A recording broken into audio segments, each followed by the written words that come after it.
क्रम से 27वां पढ़ेंगे, मित्र से के आगे से। बोल श्रीदास ने कहा, हे महाभाग आप कौन है, आपने पहले क्या किया था, ये सब हमें बताइए, क्योंकि आप ही हमारे मित्र हैं। जो प्राणी अपने मित्र के साथ दुराव करता है वह नराधम 7 करोड़ युग तक नरकवास करता है। मित्र के दर्शन मात्र से ही लोगों के सब दुख दूर हो जाते हैं, इसलिए बुद्धिमानों को मित्र के साथ कभी भी दुराव नहीं करना चाहिए। तो दास के ये पूछने पर वट वृक्ष पर रहने वाले ब्रह्म राक्षस ने कहा, राक्षस बोला, मैं पूर्व जन्म में मगध देश का निवासी सोमदत्त नामक वेदज्ञ तथा धर्मपरायण ब्राह्मण था। हे महाभाग, मैंने अपनी विद्या के घर में गुरु को उदास किया था, उसी कारण मुझे ये गति प्राप्त हुई। मुझे कभी सुख नहीं मिलता और निराहार रहने के कारण ही अत्यंत दुखी रहता हूँ। फिर भी मैंने सैकड़ों हजारों ब्राह्मण खा डाले। भूख प्यास से व्याकुल तथा मन संताप से पीड़ित होकर मैं सब लोगों को त्रास देता हुआ नित्य मांस भक्षण करता हूँ। गुरु की अवज्ञा मनुष्यों को राक्षस प्राप्त करती है, प्रदान करती है, अतः बुद्धिमान मनुष्यों को गुरु की अवज्ञा कभी नहीं करनी चाहिए। कलमाश ने कहा, कलमाश जिन्होंने पांव पे जल डाल के उनके पैर काले हो गए और उनका नाम मित्र से ऐसे कलमाशपाद पड़ा। कलमाशपाद ने कहा, गुरु कैसा होता है ये कहिए। आपने पहले किसी की भक्ति की थी, वह सब मुझे बताइए, मुझे बहुत कौतूहल है।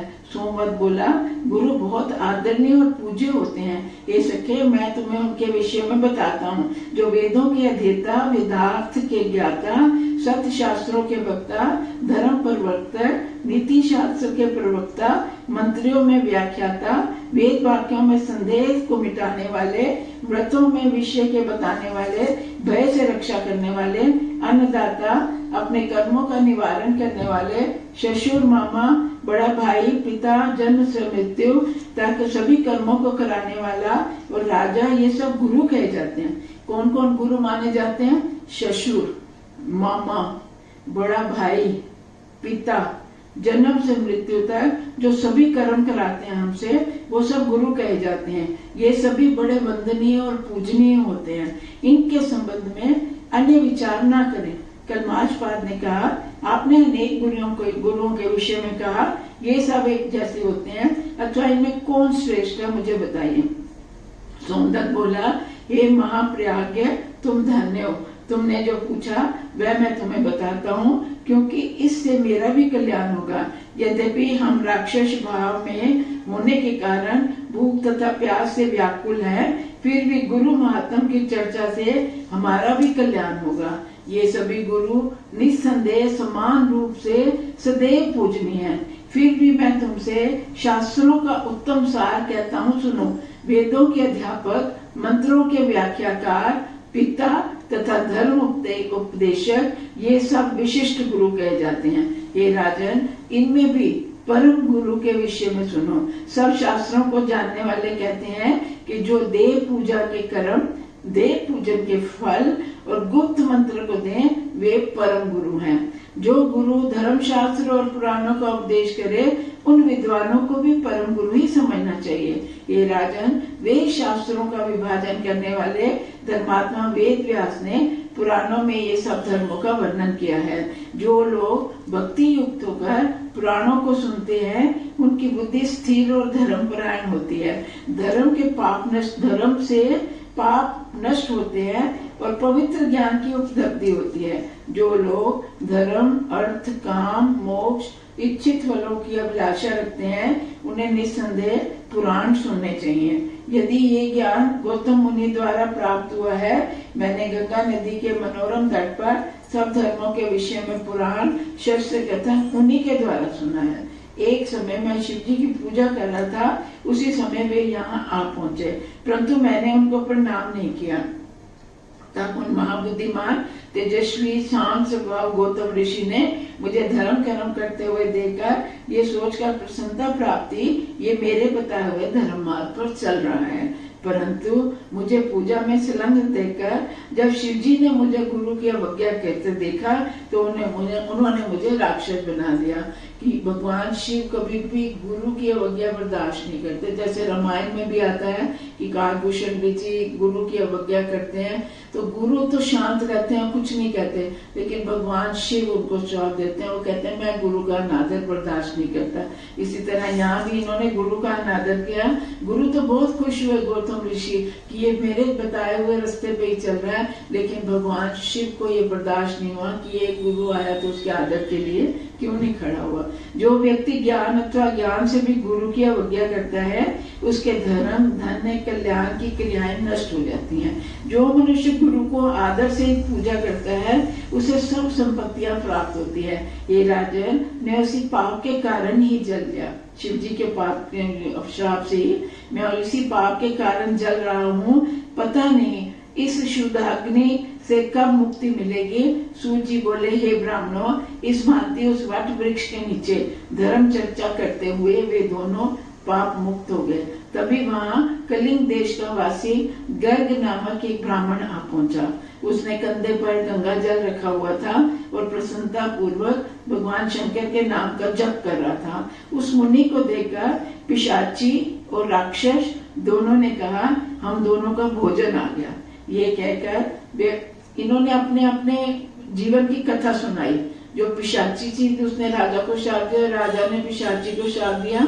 तो वो अपने अपने जीवन की कथा ही सुना रहे थे कि गर्ग ऋषि आए, उन्होंने कहा हमारा भोजन आ गया। ये कहकर वे अपनी बाहें फैलाकर उनकी ओर दौड़े, परंतु जब उन्होंने शंकर का नाम लिया तो वह समीप पहुंचने में असमर्थ हो गए, क्योंकि वो शंकर का नाम जप रहे थे। तो ये पिशाचनी उनके पास नहीं पहुंच सके।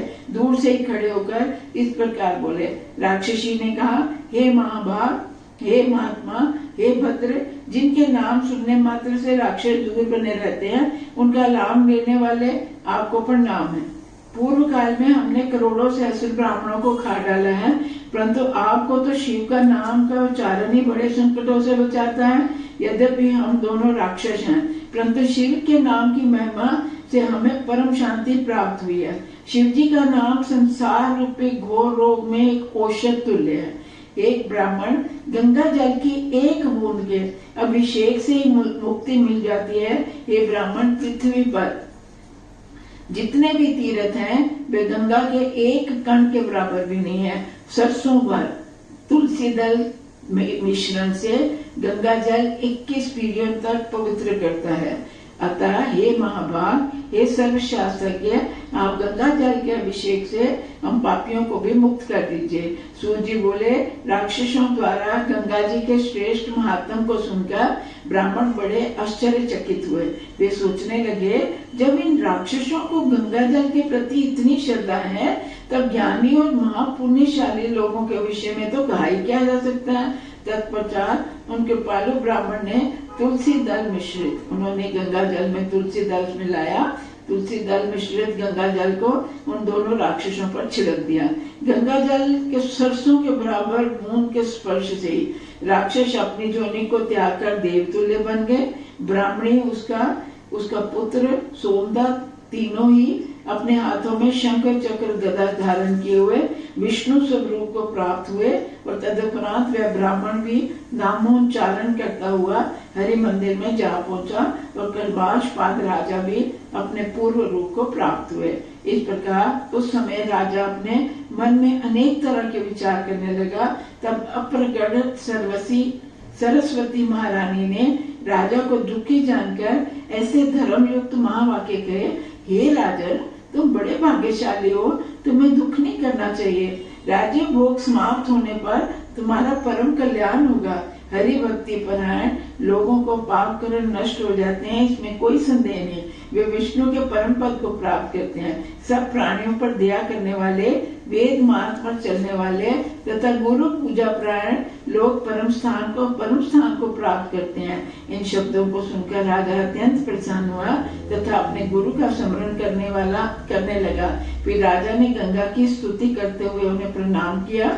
फिर विष्णु भगवान के नाम का जप करते हुए वाराणसी नगरी में चला गया। वहाँ उसने अपने 6 मास तक गंगा एवं विश्वेश्वर प्रभु के दर्शन कर पापों से निवृत्ति पाई। तदुपरांत वे अपने राज्य को लौट आया। वहां वशिष्ठ ने उनका अभिषेक किया। फिर सब भोगों को भोगकर संपूर्ण पृथ्वी का पालन करते हुए उसने मोक्ष को प्राप्त किया।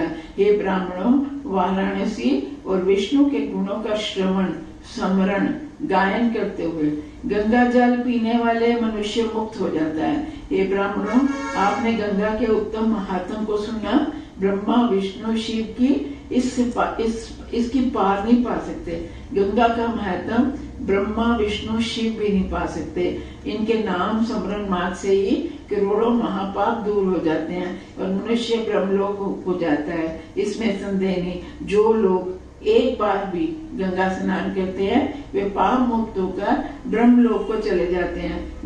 जो लोग श्रद्धा भक्ति पूर्वक इस अध्याय का पाठ करते हैं, सुनते हैं और उन्हें भी निश्चित ही गंगा स्नान का ही फल प्राप्त होता है। इति श्री पद्म पुराणे कार्तिक मास महात्म में मित्र से उपाख्यान तथा गंगा महात्म नाम 27वां अध्याय समाप्त।